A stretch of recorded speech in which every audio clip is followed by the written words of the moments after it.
Hey guys, Andrea. Today I want to talk about selling through storytelling. Okay, so one thing I'm busy learning through Russell Brunson. He's an amazing on internet marketer or online marketer who specializes in funnels, sales funnels. His company is called, I think it's clickfunnels.com, something like that.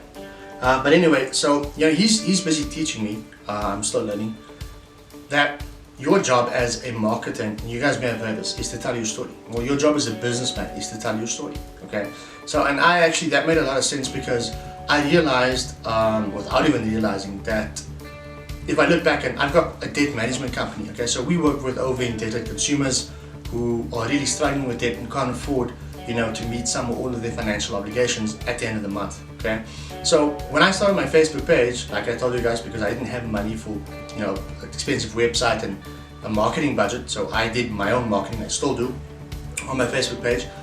I started doing videos. Okay, and for weeks and weeks and weeks, I never got any traction on my videos. Or I had a few views, and Jody and JP are always the ones who are sharing my and liking my videos. And it would be videos, and I added up blog posts as well, so it would be a lot of content, because we work with the National Credit Act and the National Credit Regulator, so I thought, a lot of people don't know what it is. There's a lot of misconception about it, so I started to write educational blog posts, okay, to inform and to educate. Jab, jab, jab. Okay, so and then I delved into video, which I wasn't very enthusiastic about, but I did it anyway. And I noticed, what I'm trying to say is, when I decided to tell my story on video, well, summary of my story, okay? And when I did that video today still had a reach of almost, I think, 20,000. It got shared about 200, almost 300 times, and that's not even with me spending a single cent on advertising or on promoting that post on Facebook. So what I'm trying to tell you is, people can relate to stories. Okay, I told people, because of my industry, we work with money. People don't like to talk about their money. It's very, it's very not secretive, but people just genuinely don't like to talk about money. Okay, it's a pretty private private matter. And I told people about the mistakes I made, and how I wish that if I had help, or I realized I needed help and actually got help, a couple of years ago, I wouldn't be here today. I'll be in a lot better position financially, than I am now. So I still have a lot of debt, but things are picking up nicely. But the point of what I'm trying to tell you guys is, that one video, just because I told my story, I was sincere. There was a lot of authenticity. I was myself. I didn't even do it with a marketing perspective, but the video did so well. I got so many inquiries, and I'm still, it's still being shared occasionally here and there by people that I don't know, not Jody and JP.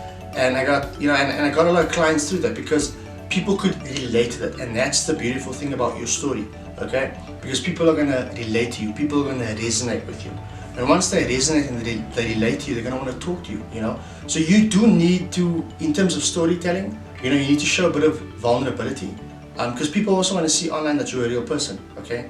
I'm not talking about physically a real person, but like a genuine person, that you actually give a shit about your audience. Okay, so whether it's whatever you're selling, whatever your service is, your audience wants to see that you care about them. Okay, otherwise you're not going to get much from them.